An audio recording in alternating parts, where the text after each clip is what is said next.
in the land of Lydia, in the kingdom of Pessinus, capital of Phrygia, lived King Midas, a great lover of life's pleasures. He spent much of his time admiring the many earthly bounties of his rich kingdom, and took a particular delight in his beautiful rose garden. One day, Midas's kingdom had a most unusual visitor, Silenus, a satyr. Like all satyrs, Silenus was constantly intoxicated and engaged in the pursuit of wine and women, for Silenus and his brethren were the worshippers of Dionysus, the god of pleasure. After one of his many drunken revelries, Silenus became groggy and slept in King Midas's rose garden. Midas recognized him as a child of Dionysus and offered Silenus his hospitality. Silenus accepted and was entertained for 5 days and 5 nights in the king's plush palace.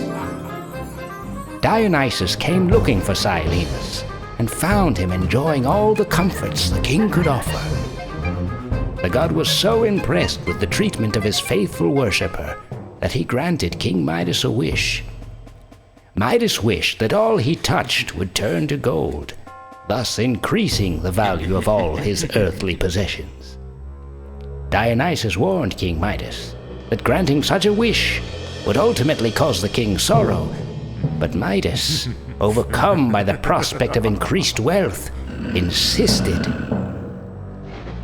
With the granting of his wish, King Midas was thrilled and began to touch all he saw: flowers, fabrics, stones, sculptures, all became gleaming gold.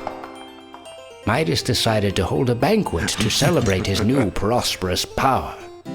But as he picked up his food to eat it, the food turned to gold. When he tried to quench his thirst, his wine turned to liquid gold in his mouth. Distraught, he called for his daughter to comfort him. But when she tried to embrace her father, Midas's loving touch turned her from his beautiful daughter into cold gold. Desperate, King Midas pleaded with Dionysus to deliver him from his golden touch. The god told him to wash his hands in the river Pactolus to wash away his terrible power. King Midas did as he was told, and thus gave his gift to the river. From that day on, the river Pactolus provided much gold to the Lydian kings. The region was wealthy forevermore.